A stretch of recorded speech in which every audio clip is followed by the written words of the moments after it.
EPFO ఉద్యోగులకు కేంద్ర ప్రభుత్వం త్వరలో భారీ శుభవార్త అందించేందుకు సిద్ధమవుతుంది. పీఎఫ్ కనీస పెన్షన్ పరిమితిని పెంచాలనే డిమాండ్లు ఎప్పటి నుంచో వినిపిస్తున్నాయి. ఉద్యోగులు కేంద్ర ప్రభుత్వంపై ఎప్పటి నుంచో ఒత్తిడి తీసుకురావడంతో పాటు దేశవ్యాప్తంగా కూడా ఆందోళనలు కూడా చేపట్టారు.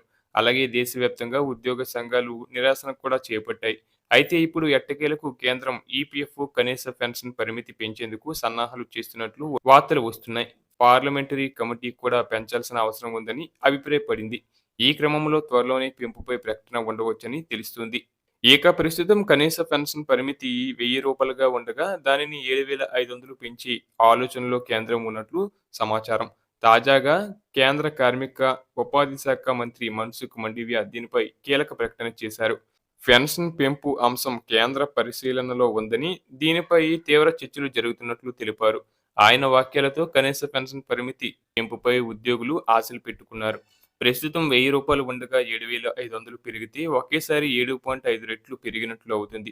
దీనివల్ల దేశవ్యాప్తంగా కోట్లాది మంది పీఎఫ్ ఖాతాదారులకు లబ్ధి చేకూరనుంది. రిటైర్మెంట్ తర్వాత నెల నెలా అధిక పెన్షన్ పొందే అవకాశం దక్కుతుంది. ప్రస్తుతం ఉన్న రూ. 1000 ఏమాత్రం ఖర్చులకు సరిపోవడం లేదు. దీంతో పెద్ద మొత్తంలో పెన్షన్ చేతికి అందితే ఆర్థిక ఇబ్బందులు కొంతమేర తగ్గుతాయి. ఈపీఎస్ 95 స్కీమ్ కింద ఈపీఎఫ్ఓ ఖాతాదారులకు పెన్షన్ సౌకర్యం అందుబాటులో ఉంది. ప్రస్తుతం సర్వీసు కాలంతో సంబంధం లేకుండా పెన్షన్ రూ. 1000గా ఉంది. దీనిని 7,500కు పెంచాలని ఉద్యోగ సంఘాలు ఎప్పటి నుంచో డిమాండ్ చేస్తున్నా కేంద్రం పట్టించుకోవడం లేదు. అలాగే పార్లమెంటు సమావేశాల్లో కూడా దీనిపై పలుమార్లు చర్చలు జరిగాయి. అయితే కేంద్రం మాత్రం ప్రస్తుతం తమ పరిశీలనలో పెన్షన్ పెంపు అంశం లేదని తెలిసింది. కానీ తాజాగా కేంద్ర మంత్రి చేసిన ప్రకటనతో ఉద్యోగుల్లో ఆశలు రేకెత్తాయి. అటు కేంద్రం త్వరలో ఈ ప్రాప్తి పేరుతో కొత్త పోర్టల్ తీసుకురానుంది. పీఎఫ్ అకౌంట్ ఇన్యాక్టివ్ అయినా, యూఏఎన్ నెంబర్ మర్చిపోయినా దీని ద్వారా ఆన్‌లైన్‌లో సులువుగా సేవలు పొందవచ్చు.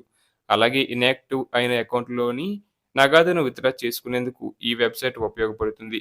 త్వరలో ఈ పోర్టల్ తీసుకురానున్నట్లు మన్సుఖ్ మండవియా ప్రకటించారు. అలాగే త్వరలో ఏటీఎం, యూపీఐ ద్వారా పీఎఫ్ విత్‌డ్రా చేసుకునే సదుపాయం కూడా ప్రవేశపెట్టబోతున్నారు.